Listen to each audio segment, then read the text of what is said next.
Game 7, kung sino mang manalo dito ay deserving maging mga hari ng MLBB for M5. This is it. Again, bawal na magkamali para dito sa laban na to dahil very crucial.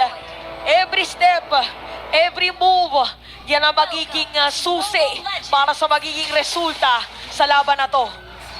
And this is it, the best of one na naman ang ating pinapanood. Kyrie magsisimula sa orange, purple naman para kay Kyle TC. At mukhang nanggugulo pa nga sila Kiboy dito. Oo, kailangan talaga nilang sirain yung pattern at kailangan din namang habulin dito at hanapin ni Ogwen kung nasan yung mga players from Onyx.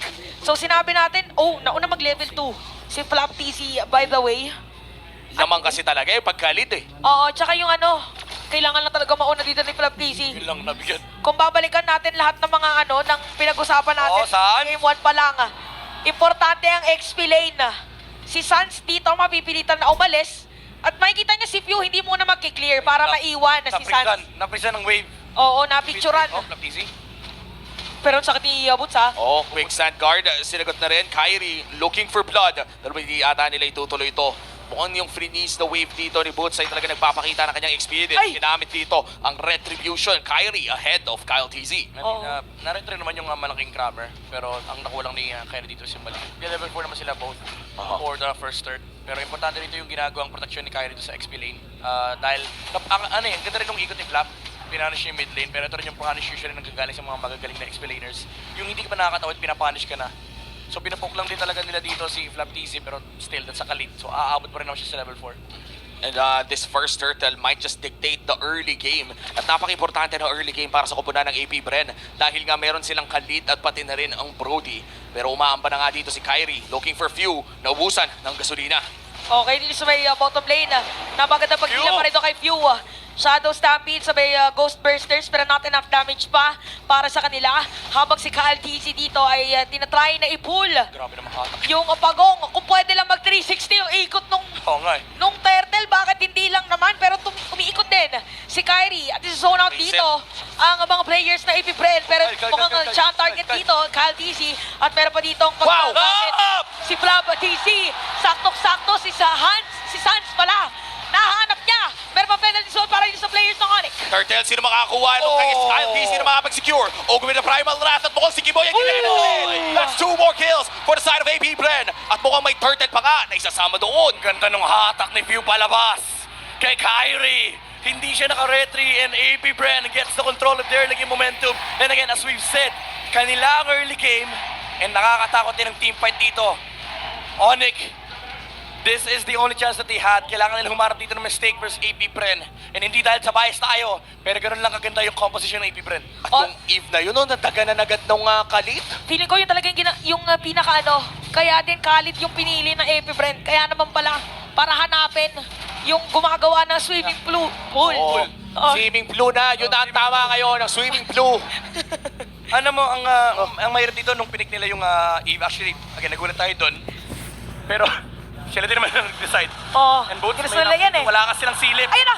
Ayun na, si Boots. Few, Okay. softening a lot of damage. Kyle TC, Pero, napilitang mag-penalty zone. Ginamit naman dito Dalawang ults, 2 ults. ang RWM.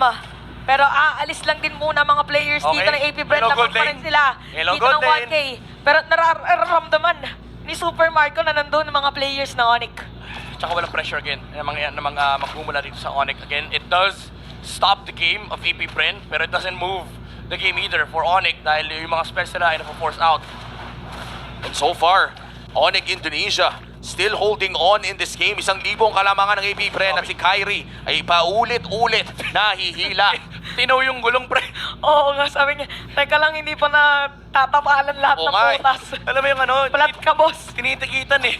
Ay, boss, tito mo na. Yung gulong na yan, bawal yan dyan. Ibig sabihin si Pio ay isang magaling, isa siyang yo-yo master. Yo-yo master. Yun naman pala, hihilain mo pabalik yung back siya. And ngayon, meron na tayong second turtle of the game. AP Bren ang may control nito. Mauuna na nga si Kyle TC pero nandiyan naman si Boots para magbigay ng vision. All ultimates are available sa parehas na kupunan at si Flap TC ata ang bibigyan nila. Parang si Flap nga yata talaga. Pero may kita natin ngayon, nandito na si Pio, same goes with Sans.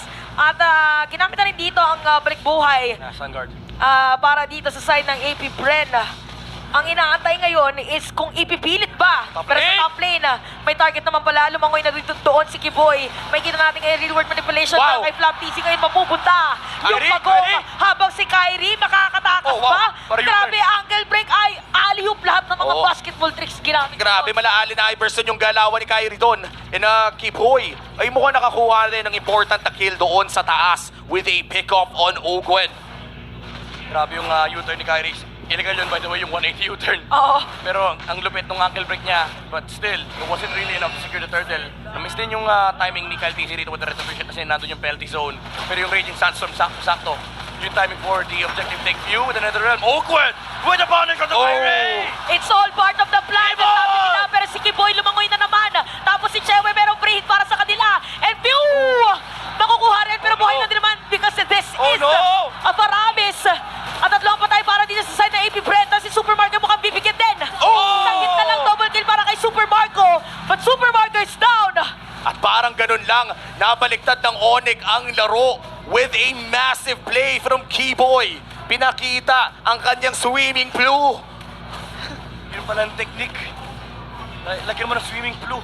Oo. Yung laban. Kailangan nila dito mahanap kung saan ilalagay yung blue. Find the blue. Pero kailangan mag-leave muna ng clue ng Onyx. Yun yung real world manipulation. Oo. Nabit din yung AP Brand lumaban sa team fight na yun. And again, kapag nagko-collapse na yung AP Brand, parang similar sa Minoan's Fury niya kanina with the Minotaur, nandun yung Petrify Punishment mula sa Kadita. And hindi naman kailangan kasi maka-burst damage yung Onyx dito. As long as nako-control yung heroes and makapag-dish out siya ng enough damage and mag-proc yung lethal ignition, ang daming follow-up na manggagaling mula kina Boots, kina Sans, and of course, pati na kay Chewe. And Kiboy in this game, bukod doon sa pagpitas na pinakita niya doon kay Ogwen in the gold lane, naging maganda din ang kanyang responses in the mid lane. Kaya naman 4-1-2 ang kanyang score. Napakaganda ng play na pinapakita dito ng second pick Kadita ng Onyx Indonesia. Oo nga, meron pang petrify. So parang pag ikaw dito si View, parang may, naka-purify. So again, this is the third turtle of the game. Nandito ngayon si Kyrie para magbigay ng vision para sa mga players ng Onyx sa kanyang mga kakampi. Kyrie? Same goes with Kyle TC at mare-reset muna. Flop, flop, flop, flop, flop, flop, flop! Pero si Flap TC sa may top lane, ginamit na rin dito ang kanyang second skill para mag-back away. Raging Sandstorm ginamit din para Walang makatakas blazing do it. doon. Walang blazing do it, yes, si Chewe. 7 minutes pa lang at turtle pa lang objective natin, pero Sinasayaw na napaka-higpit eh. na mangyayari. Sinasayaw na agad ng AP Bren, pero half HP na. Flap TC going in towards Sans. Wala pang available na quick sand guard muli, pero mukhang turn kay Ogwen ang kanilang call. Balik tayo sa Turtle, and that's going to be secured by Kyle TC. All three Turtles ay pupunta sa kamay ng AP Bren. Pero grabe yung presence of mind ni Kyrie. Bumalik siya. He was actually in time to put the retribution in. Unfortunately, mas malaki lang din talaga yung appraisal strat damage. And Onyx, although I would say nalulukis sila pagdating sa mga positioning, but still AP Bren, hindi rin naman ganun kadali i-punish itong lineup ng Onyx considering na sobrang patient din ni Kiboy. Even though na-force out yung Petrify kanina, but that's still resources being burned on the side of Onyx. Tumatalon-talon lang ang ating gold lead. Ngayon nasa kamay ng AP Bren, kanina nasa kamay ng Onyx. Ito na ata ang pinakamalapit na serye na napanood ko Oo. sa M-Series. Ito na rin yata yung pinaka-intense kasi alam mong pwede magbigayin yung dalawa. Ito yung totoong parehas lamang. Oo, parehas silang lamang dito, parehas din lugi. Oo, Lahat na. Parehas na kayo magaling. Sige na. oo.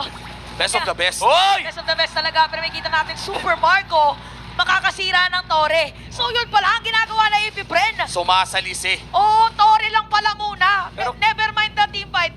Tore lang talaga. The turret. Pero kailangan na nila magsimula. Kailangan nila magsimula ng macro objectives dito, especially the tower objectives. Kasi humahap din na rin yung Eve tsaka Kadita.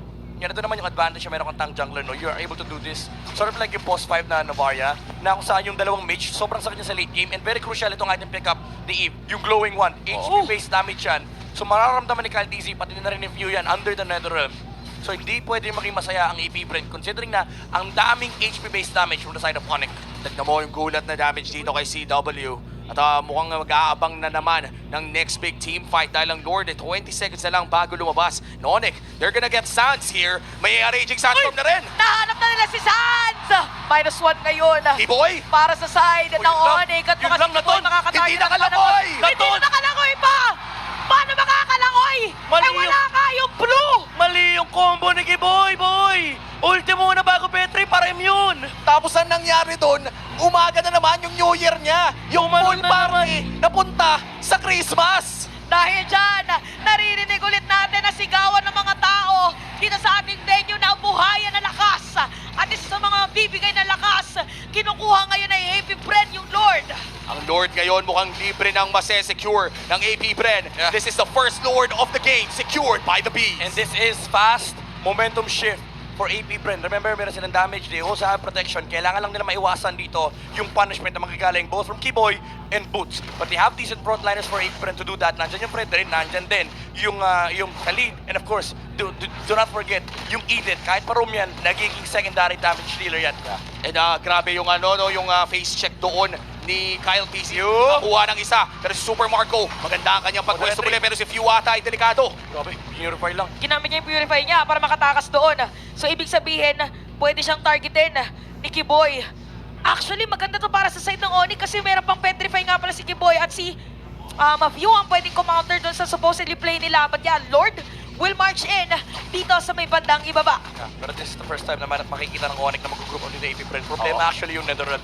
And yung Netherrealm na yun ay kailangan talagang abangan ng Onyx dahil pwede silang gulatin. Okay. At yung top lane, nakakalibre lang si Super Marco. That's going to be another turret going to the hands of AP Bren. Oh, I like this build up from Plaptizi. Meron na siyang Rose Gold. Wow. Survivable na siya agad sa kanita. Actually, pwede niyang dive in yung lineup dito ng AP Bren tapos gamitin niya kagad yung Sun Guard. Even if pa-cancel, okay lang. That spell's being burned from the side of Onyx. At yun ang gusto mo if you're Flap TZ. Turret na naman ang target dito ng AP Bren. Ayan na. At unti-unti nang nakokontrol ng AP Bren ang Land of Dawn. At unti-unti na rin ngayon na napapigilan ang pwedeng puntahan ng mga players ng Onyx ngayon. Isama mo pa yung Torre nakakasira lang dito sa may bandang ibaba. A 4.6k gold lead for AP Bren. 2 games nang na-deny mula sa championship. Pero ngayon lamang ang AP. Mukhang Kyrie, magkakaroon ng Kyrie! defend yata. Nakabang dito Shadow Stampede. Medyo mapapalayo. Mangangalahati yung buhay doon at ginamit na din ang turn. Opo! Oh my God! Pero Netherrealm, napakalayo. Na-counter nga lang din naman ni Flaptizi dito. Yung paggamit ng real world manipulation. Lumakoy na Kiboy! rin! Si Boots dito. Mukhang makata-target pa nga nila. Open. Ginamit na rin Torn! Aboard! Memory at isama mo pa Oh! ngayon si Kiboy! Dalawa na wala para sa side ng Onyx Indonesia. At tuloy-tuloy lang para sa AP Bren dahil wala pa namamatay sa kanila. Ang control ngayon ng AP Bren ay kailangan ng respetuhin ng Onyx as the gold lead goes to 6k. Nararamdaman nyo na ba? Nararamdaman nyo na ba, Pilipinas? At unti-unti na nga kumakatok. Nararamdaman natin ang konting pagkatok. Pero sa pagkatok na yon, pipilitin pa rin dumepensa ngayon ng Onyx. Kung ikaw si Kiboy at matalo ka dito, hindi ka makakatulog mamaya. Hindi niya na-petrify yung AP Bren. And that allowed AP Bren to return the favors and win that team fight. And again, sobrang crucial nun kasi napakabilis mag-wrap up ng momentum ng AP Bren. Suddenly, you find yourselves in a situation where isang stun lang kaya kang patayin ng Brody. This is a very, very dire situation if you're Onyx Indonesia. Pero wag natin kalimutan, guys. Hindi pa tapos hanggat hindi nababasag ang kristal. Kyrie! Pero si Kyrie, mali ang napuntahan. Welcome back to the Philippines, baby! Wala ang taga-retry dito ng Onyx. Ginamit na rin Kiboy! yung manipulation sa bato para sa Kiboy, kanya. Kiboy, Kiboy! Pero paglangoy, napigilan Netherrealm! Nagamit na rin yung Netherrealm na sinasabi natin Ay, pang mga- counter. Si Ogwe dito hinahanap si That's it! Kiboy. That's it! That's it! Naririnig na natin ang pagkumpas ng mga bala dito ng mga players That's sa it! Ren. Meron pa minions sa may bottom lane. Masyado na bang mataas ang paglipad ng mga Sky Kings? Ipapababa na ba ng AP Bren? At sa aming lupang sinilangan,